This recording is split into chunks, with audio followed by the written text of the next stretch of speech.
I think you know by now the banana zone has started, and that's the silly season in crypto when prices start to go mad. And we have one job here, and that's not to fuck it up. And I'll explain a little bit about that. But first, the bigger picture. You see, we're on this journey. Today, crypto's a $3 trillion asset class, but I think it's going to 100 trillion by, let's say, 2032, 2034. So within 10 years, it goes to 100 trillion, which would be the largest, fastest accumulation of wealth in all human history. Raoul Pal, a leading macro analyst and prominent figure in the cryptocurrency world, continues to deliver sharp insights into the future of digital assets. As a former Goldman Sachs executive and a well-known crypto bull, Pal's work centers around how macroeconomic shifts affect the global financial landscape, particularly in the cryptocurrency and digital asset markets where he has significant investments. According to Pal, the macro environment is on the verge of a major transformation as central banks shift from quantitative tightening and aggressive rate hikes to more accommodative policies like rate cuts and quantitative easing. This change, he explains, is crucial to preventing global economies from overheating. The U.S. Federal Reserve recently signaled the start of this transition, announcing its first rate cut since the pandemic began. Powell believes these improving liquidity conditions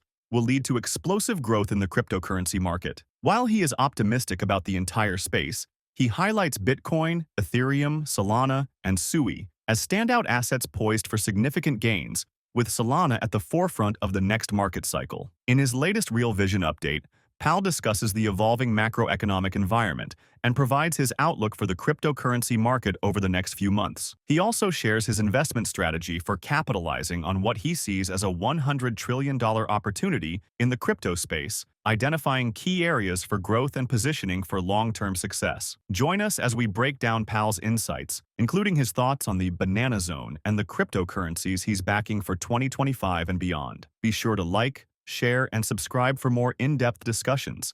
And check out our other videos featuring industry leaders like Michael Saylor, Kathy Wood, and Lynn Alden. Now, my job here is to help you navigate that. I want you to all make it to the other side. I want you to make money and unfuck your future. You see, all of these things you hear me say, the banana zone, unfuck your future, don't fuck this up, they're all part of the big thing is how to navigate this megatrend. Many of you are newer to crypto. I've been in the space since 2013 and have learned many, many lessons. And so I want to talk a bit about lessons today, how I fucked it up, maybe some misapprehension, some wrong stories about me, but I'm very honest in where I've screwed things up. And I think it's important to know. But first, let's look at the principles you all need to understand about don't fuck this up. I sent this tweet out in January 2024, and I maintain that this alone will help you.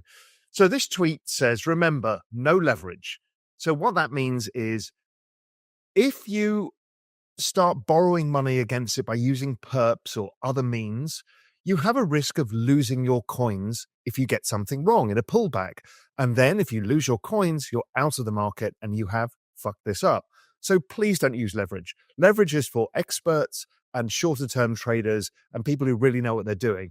Even then, I personally never use leverage. My job is not to lose my coins. Secondly, no FOMO. That's the fear of missing out. You see, when things get crazy in crypto, somebody on Twitter or one of your friends will be making more money than you. In fact, it looks like everybody's making more money than you and you don't have the right trades and you're feeling terrible about yourself. That is just the engagement trap that is Twitter or the boasting of your friends. You don't get to see the trades that aren't working for those people. Now, really what it's about here is not doing stupid things. So not suddenly FOMOing into a trade because something else is going up more than your coins. That's an easy way to lose money because you end up usually getting into a trend too late.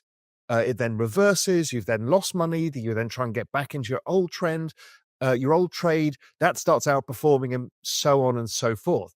It's a mess. Don't do it. I've FOMO'd in many times into things that I shouldn't have FOMO'd into.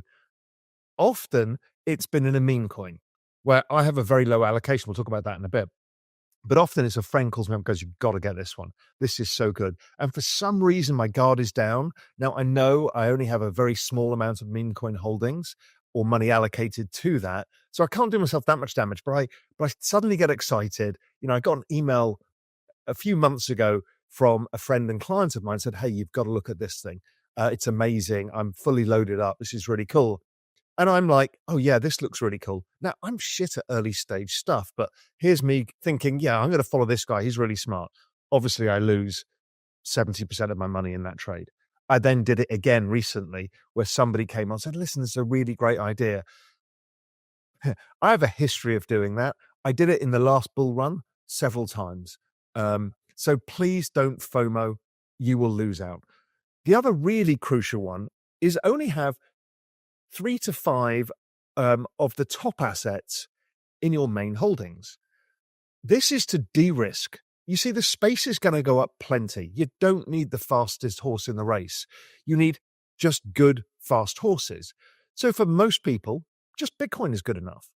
Or maybe you want Bitcoin and Solana, because Solana has been, the blockchain with the most network adoption this cycle. Or maybe you have Bitcoin, ETH, and Solana. And then maybe you want to go a little bit further out the risk curve, whether it's SUI or Celestia or Say or whatever that one is for you. But remember, don't have that as your main holding, because again, we don't want to fuck this up. And the others are proven over time. They have Lindy effects. They survive. And I want you to survive. So don't have this broad portfolio. Now, I've done the broad portfolio trade as well, and I fucked that one up.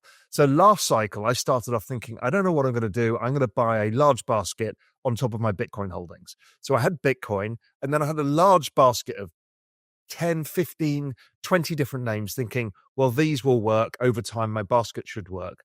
It ended up being a wallet of shame. Most of those didn't work. I got a couple right, but they didn't really pay for the losses. It left me unfocused. I wasn't focusing on what really mattered. And it was my Bitcoin bet and then my switch into Ethereum. That was a big bet. But that wallet of shame is something you'll all go through, but try not to do it. Try not to go too far out the risk curve into mid-size and smaller caps and hold a big basket of those, saying, well, the AI theme's going to play out and the meme theme's going to play out and the real world asset theme's going to play out. I want an allocation to all of these. It generally doesn't work. Honestly, it is not easy. So don't try and be a genius. Just let the secular bull market rise the value of your wealth. That's what I'm trying to do here. And also, most of us, well, I'm going to talk about another thing. There's talking about the holdings and stuff and how to manage that risk. We talked about no leverage. Now, I've been in the hedge fund industry for 30 years. I know how to use leverage.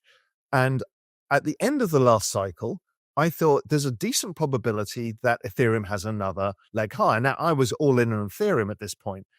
And so I bought some call options and I spent 5% of my entire holding on call options in case ETH exploded up towards 10,000.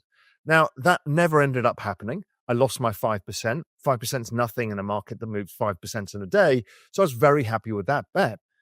But on social media, people turned it into, I went irresponsibly long and leveraged long at the top in ETH and lost money. You see, social media, you can't trust anything. Everything that I do is fully recorded in Global Macro Investor and Real Vision Pro Macro. Anything else is just what you see on social media. You don't know what the truth is. But that was calculated leverage at the top and it didn't work out. That's exactly right. There's another something that went around about me that I had got everybody into Luna and I'd blown everybody up and just the bullshit online again. I'd never recommended it.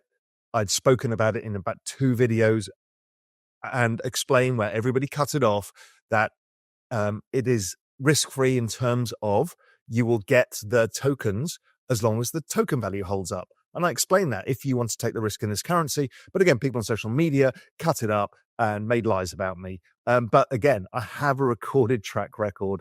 It's one of the best in the world. I've been recording my track record for 20 years in Global Macro Investor. So there is always a source of truth. But those things also show how emotional this space is. People start following other people's ideas. Don't follow my ideas. I'm not a guru. I'm just here to help you think through it.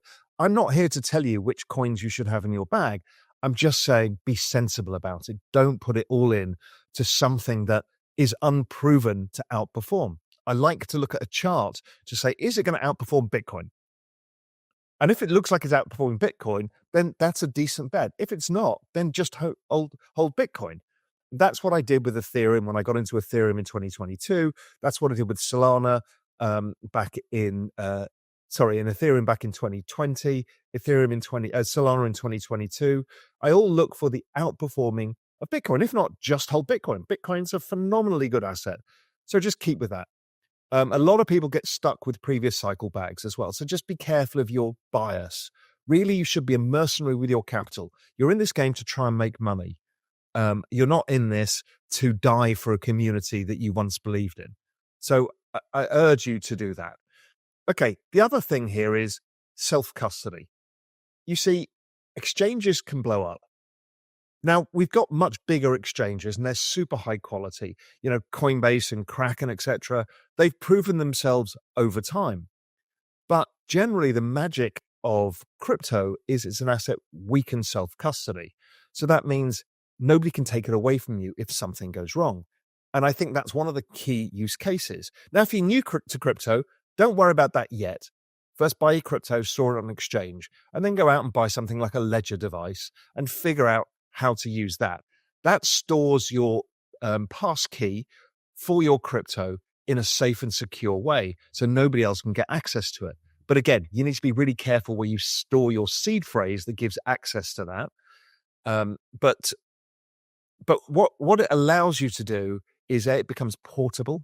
So if you have to leave a country, have to move around, you can then hide the seed phrase, hide the ledger device, and you're in control of your own assets. That's a really key thing. Having been through the European crisis where they took all your money out of the banks, I think self-custody is incredibly important. You may not think so now, but one day it will be. You know, people lost a lot of money holding it on FTX, for example. Again, that's the reason I like self-custody. Now, for those of you who have more tokens, then you get into a multi-sig world where you have multiple signatures, so nobody can move it without a consensus group of people agreeing to that. So that's the next stage forward, whether it's Gnosis or a number of others that allow you to do that. So those things are important. Don't lose your tokens. The small degen bag, that's another key thing, is we all have the inner gambler in us. The emotions run high when crypto's exploding. I get it. It's fun. It's exciting. And before you know it, you're switching out of all of the things you should be holding, your Solana, your ETH, your Bitcoin, your SUI, whatever it may be, and you are holding tons of meme coins, going out the risk curve. These are definitely going to 20x, 50x. And before you know it, they don't. Or you get caught when the tide turns. Don't forget, with memes, you're trading attention. And attention can be persistent, but mostly it's not. It lasts for a period of time and then it dies. And before you know it, you're holding the bag with a bunch of losses and you fucked up the cycle again. Please don't do that. I say it all the time. Friends of mine do it. Please, please, please keep your degen bag relatively low. Now, you might want to rebalance it if it does well, if you've chosen well, or you can keep running it. It depends. It's up to you. But again, just remember, don't overstay your welcome in the really risky stuff because you will end up losing money. The other key thing, the actual real hack to all of this, is just hold for a long time horizon. Just holding means you don't do anything. It's very difficult to make mistakes. You're self-custodying, you're not trading, you're not trying to scalp anything. You just hold it. And guess what? Over time, Bitcoin's done about 150% a year, including 3 kind of 70, 80% drawdowns. And by doing nothing, you just compound the returns over time. I like to add to my bags into the big cyclical sell-offs, that once every 4-year down cycle. I like to add, and then your holdings compound and you make more and more money each time. But just have a longer term time horizon. For sure, look at the hourly charts. It's fun. I've got them up all of the time, but I don't trade them. I just hold. I barely do anything. I make a couple of asset allocation switches in the entire cycle, and that's it. And magic happens. and it stops you fucking up. So try your absolute best not to do anything with your main holdings. Also, zoom out. This space is all about noise. It's called FUD, fear, uncertainty, and doubt. You'll find that somebody somewhere is trying to scare you, telling you it's a scam, telling you it's going to collapse, telling you something is going to happen. The Chinese are going to do something. The Russians are going to do something. Something's going to go to war. All of these things are going to come across your screens every day, and they will make you feel insecure. Remember, this is noise. This is an adoption of technology. And if tomorrow is going to be more digital than today, we will use blockchain rails for proof, for social proof, consensus proof of value, of transferring assets, of holding assets. Everything in a digital world is going to require blockchain rails. It'll be equity markets, bond markets, currency markets. It'll be art. It'll be tickets. It'll be anything, any contract is better on the blockchain because you don't need a trusted third party because the consensus mechanism allows everybody to trust it. So over time, the adoption of Bitcoin is huge. In fact, it's still growing at twice the speed of the internet. Back when the internet was in its early days. So something that grows at that speed also goes up in price. So zoom out, remove the noise. If tomorrow is not going to be more digital than today, then start worrying. You can also worry at some point about the big cycles. So 2026 is likely to be a down year. Will that happen? I don't know. Most likely. Now, you can either hold on through the down years and keep adding and increasing the value of your portfolio, or you can unload some risk. And we'll talk about some of that. Don't forget, en route, make sure you take some lifestyle chips off as well. This is a really important concept. I've got another video on this, but lifestyle chips are the ability to take off some profits in things that really matter to you. So if the markets turn around, you don't time the top properly or whatever you're trying to do, you've paid off a mortgage or you bought the car or you bought the holiday. You've done whatever it is that you need for your own life. And you're going to hate selling out when you have to take some lifestyle chips off. But at the end of it, your future self will thank you massively. So make sure you think about that. The time for lifestyle chips are somewhere between December and March. We will obviously get more volatility in the space. Expect 30% pullbacks frequently, maybe 35%. These will happen. Maybe Bitcoin goes to 100,000 and then pulls back to 70,000 and goes up. Don't freak out about it. It's really normal. But remember to take some lifestyle chips off at some point. Then you're just going to have this sense of security that you can run the trade longer. You can't just leave it all in and hope that you get it right. So again, I'm trying to save you from yourselves here. And the other thing is buy the fucking dip if you can. So if it does sell off 35%, you've got a bit of extra cash, buy it if it's not the end of the cycle. If it is the end of the cycle, then you wait till it goes down 70% or so, and then you pile in as much of your savings as you can on top of your existing holdings and let the magic compound over time. Let me tell you a little bit about that because I've learned that the hard way. So the mistake there was I bought Bitcoin at $200 back in 2013. Amazing. I then rode it all the way down 85% because I knew it was a long-term bet. It then went back up in 2017 and it was trading about $2,000. And there was some FUD, the forking of Bitcoin into two different Bitcoin blockchains. And I was like, I don't really understand what's going on. And so I sold out. So it was the FUD that got me. And I then had sold out. But I was pleased. I'd made 10 times my money. Great trade. And I thought, I'd done it well. It then went up another 10x in the last 5 months of the year, which was unbelievable. I never seen anything like it. I missed that, but I was fine because I'd taken money off the table. I'd taken my lifestyle chips out. So I felt pretty comfortable. The market then falls all the way until 2019. So that was the down year of 2018. And 2019, I started looking at it again. And really in 2020, during the pandemic, when it fell 50%, is when I got back in. I think I averaged in about 6,500, and I'm still long to this day. Okay, So that looks pretty good. I bought it cheap. I sold it expensive. I bought it back cheap.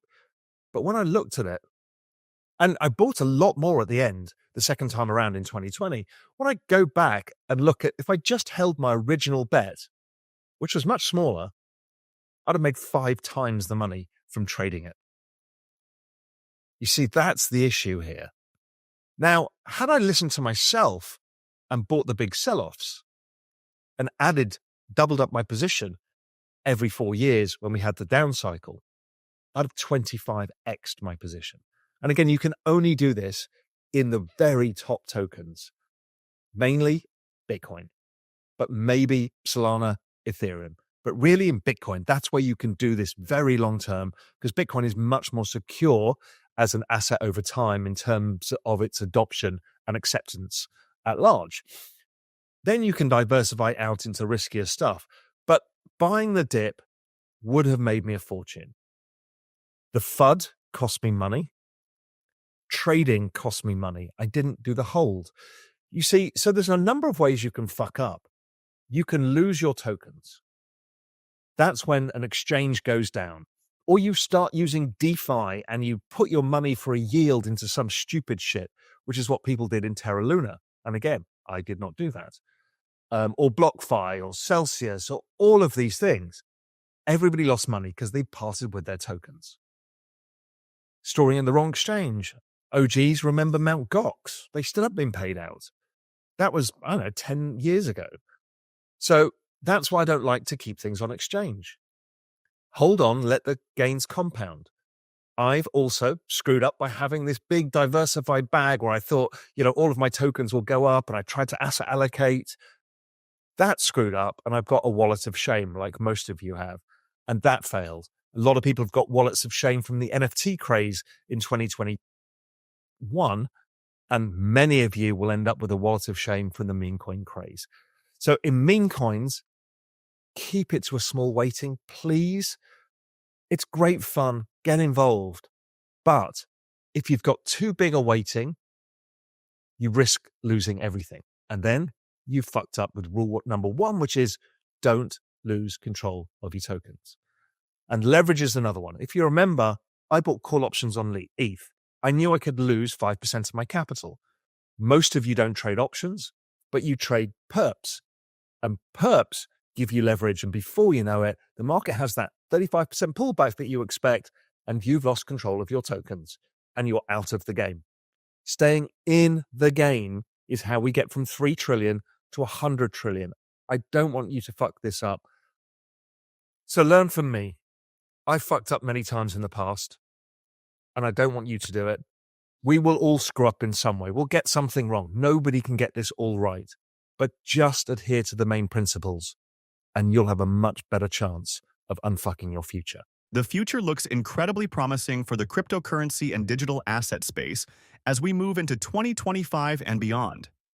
We invite you to share your views on Raoul Pal's insights, as well as your thoughts on the upcoming developments for Bitcoin and other cryptocurrencies in the comments below.